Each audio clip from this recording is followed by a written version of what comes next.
కర్కాటక రాశి వారికి ఈ వారం మిశ్రమమైనటువంటి ఫలితాలే ఉన్నాయి. ప్రత్యేకించి 9 గ్రహాల యొక్క కొంత ప్రతికూలమైనటువంటి ఫలితాలను వీరు అనుభవిస్తూ ఉన్నారు. ఇక్కడ ప్రధానంగా గుర్తుపెట్టుకోవాల్సింది ఏంటంటే, రాస్యాధిపతి మాత్రం ఈ వారంలో పూర్తి స్థాయిలో అనుకూలంగా ఉండేటువంటి విషయం చాలా గొప్పది. ఇక్కడ ఈ రాశి వారులకి పాపార్గళం ఉన్నది. వ్యయస్థానం ముందు రవి, 2వ స్థానం ముందు కుజుడు. ఇదే చాలా నలిపేస్తూ ఉంటుంది. ఏ విధంగా స్వస్థాన నాశనం చేయి బంధురోగో ధనక్షయ అన్నాడు. అంటే ఉన్న ప్రాంతం నుండి తీసేసేటటువంటి ఏదైనా ఉద్యోగం చేస్తున్నాం, స్థానచలనం, లేదు సడన్ గా ఉద్యోగం మార్పు, లేదు మీరు సంపాదించినటువంటి ధనాన్ని ఎక్కువ స్థాయిలో ఖర్చు పెడుతూ ఉండడం, పరుల కోసము ఈ డబ్బు ఇక్కడ పెడితే తిరిగి రాదు అని తెలిసినప్పటికీ ఖర్చు పెట్టవలసి రావడము, లేదా మనం వీడి చేతికి డబ్బు ఇస్తున్నాం వీడు మళ్ళీ ఇవ్వడం అని తెలిసినప్పటికీ డబ్బు ఇవ్వవలసి రావడము, ఇలాంటి విషయాలే ఎక్కువగా కనబడుతూ ఉంటాయి.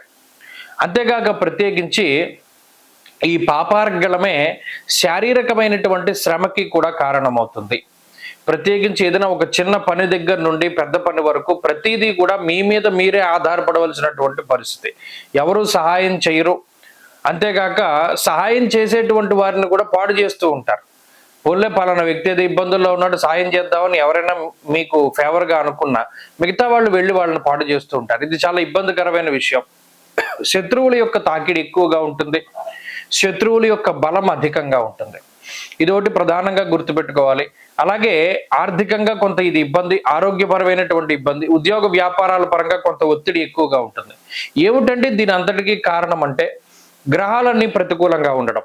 అష్టమంలో రాహు ఉండి, నవమంలో శని ఉండి, దశమంలో శుక్రుడు కొంత వ్యతిరేకంగా పనిచేస్తూ, లాభస్థాన స్థిత గ్రహాలన్నీ వ్యయంలోకి వచ్చేసి 2వ స్థానం ముందు ప్రతికూలమైన గ్రహాలు ఉంటే ఇక మనం చెప్పడానికి ఏముండదు. దానివల్ల ఏంటి అంటే అదృష్టం తగ్గిపోతుంది. ప్రతిదీ కూడా హార్డ్ వర్క్. అందుకనే మీ యొక్క తెలివితేటలు, మిమ్మల్ని మీరు నమ్ముకుని ముందుకు వెళ్ళేటువంటి పనులు మాత్రమే చేయాలి. ఎవరిని నమ్ముకుని ఏ పని ప్రారంభం చేయకూడదు. పోలే మనకి ఉద్యోగంలో ఈ కష్టం వస్తే వాడు ఎవడో సాయం చేస్తా అన్నాడు అనేటువంటి మెంటాలిటీ పెట్టుకోకూడదు. ఏదైనా వస్తే మనకి మనమే నిలబడాలి అనేటువంటి దృక్పథంతో ముందుకు వెళితే ఎటువంటి ఉపద్రవాన్నైనా సరే దాటగలుగుతారు. ఇతరుల మీద ఆధారపడ్డారా వారు ముంచేస్తారు. ఈ విషయాన్ని ఈ వారంలో ప్రధానంగా కర్కాటక రాశి వారు గుర్తుపెట్టుకోవాలి.